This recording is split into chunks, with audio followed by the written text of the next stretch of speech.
Assalamualaikum warahmatullahi wabarakatuh. Kami dari kelompok 2 yang beranggotakan 4 orang yang termasuk saya sendiri, Hendra Gunawan, Guntur, Muhammad Aris Maulana, dan Aditya Putra. Kami di sini akan menjelaskan atau membacakan makalah yang berjudul Al-Quran, As-Sunnah, dan Ijtihad yang akan dibacakan atau dijelaskan oleh saya sendiri, Guntur, dan Muhammad Aris Maulana. Al-Quran. 1. Pengertian Al-Quran. Al-Quran menurut seorang ahli bernama Muhammad Ali As-Sabuni adalah firman Allah yang tidak ada tandingannya. Firman Allah ini diturunkan kepada Nabi Muhammad yang disampaikan melalui perantara, yaitu malaikat Jibril.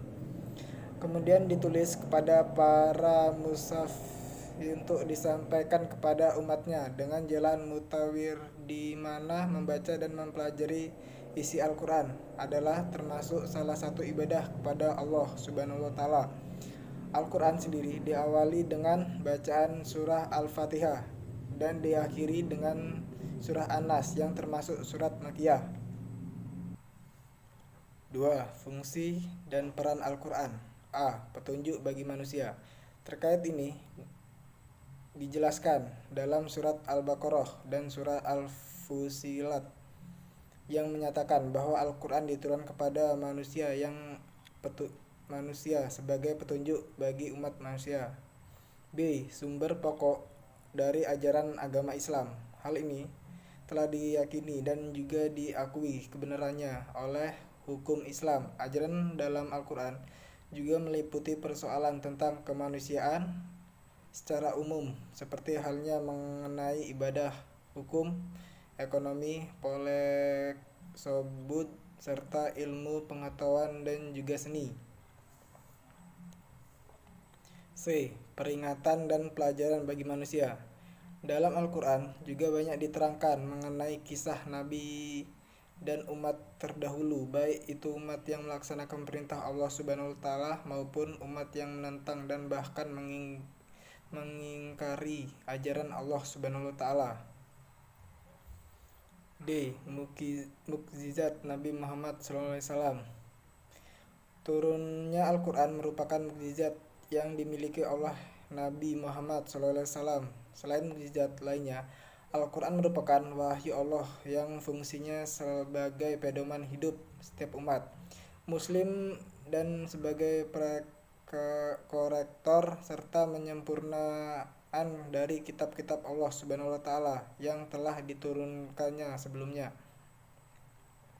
Bahkan Al-Quran juga mempunyai nilai abadi karena selamanya tidak dapat diubah. 3. Nama-nama Al-Quran.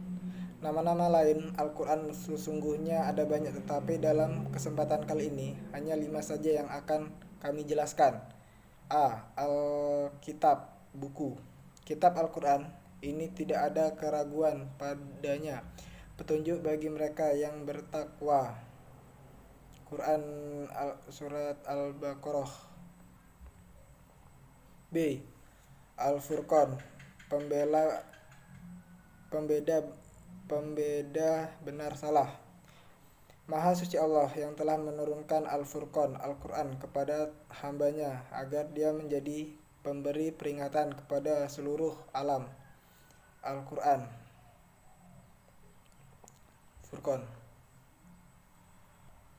C. Az-Zikir, pemberi peringatan. Sesungguhnya kamilah yang menurunkan Az-Zikir, Al-Quran, dan sesungguhnya kami benar-benar memeliharanya. D. Al-Mau'idah, pelajaran atau nasihat. Hai manusia, sesungguhnya telah datang kepadamu pelajaran dari Tuhanmu dan penyembuh bagi penyakit-penyakit yang berada dalam dada dan petunjuk serta rahmat bagi orang-orang beriman. Quran surat Yunus. Asifa, obat atau penyembuh. Hai manusia, sesungguhnya telah datang kepadamu pelajaran dari Tuhanmu dan penyembuh bagi penyakit-penyakit yang berada dalam dada, dan petunjuk serta rahmat bagi orang-orang yang beriman. Quran Surat Yunus. 4. Cara turunnya Al-Quran. Al-Quran diturunkan melalui perantara malaikat Jibril yang menyampaikan langsung kepada Nabi Muhammad. Proses turunnya Al-Quran berlangsung selama 22 tahun, 2 bulan, dan 22 hari secara berangsur-angsur. Wahyu pertama yang turun adalah surat Al-Alaq ketika Nabi Muhammad berusia 40 tahun pada tanggal 17 Ramadan di Gua Hira. Wahyu yang selanjutnya diturunkan jedanya selama 3 tahun. Adanya urutan ayat dan surat yang ada di dalam Al-Quran saat ini bukanlah berdasarkan turunnya ayat dan surat tersebut. Adapun lokasi penurunannya dibagi menjadi dua, yaitu Mekah dengan jumlah 86 surat yang diturunkan selama 13 tahun dan digolongkan ke dalam surat Makkiyah, serta di Madinah dengan jumlah 28 surat yang diturunkan selama 10 tahun dan digolongkan ke dalam surat Madaniyah. Sejarah pengumpulan Al-Quran. Tahap pertama. Zaman Nabi Muhammad SAW, Al-Quran turun sebagai wahyu dari Allah melalui malaikat Jibril secara berangsur-angsur. Pada jenjang ini, hafalan lebih banyak diandalkan daripada tulisan, karena hafalan para sahabat radhiyallahu an dan kaum Quraisy pada umumnya sangat kuat dan cepat di samping sedikitnya orang yang bisa baca tulis. Oleh karena itu, siapa saja dari kalangan mereka yang mendengar satu ayat, dia akan langsung menghafalnya atau menuliskannya dengan sarana seadanya di pelepah kurma, potongan kulit, permukaan batu, cadas atau tulang belikar unta. Jumlah para penghafal Al-Quran masa itu sangat banyak. Tahap kedua. Perang Yamah terjadi pada zaman Abu Bakar As-Siddiq radhiyallahu an tahun 12 Hijriah. Banyak dari kalangan Al-Quran yang berbunuh, di antaranya Salim, bekas budak Abu Hudzaifah. Maka Abu Bakar radhiyallahu an memerintahkan untuk mengumpulkan Al-Quran agar tidak hilang. Tahap ketiga.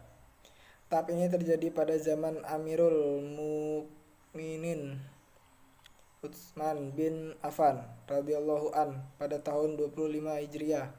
Banyaknya perbedaan kaum muslimin pada dialek bacaan Al-Quran sesuai dengan perbedaan mushaf yang berada di tangan para sahabat radhiyallahu anhum. Selanjutnya akan dijelaskan oleh saudara Guntur. Pada Guntur saya persilahkan.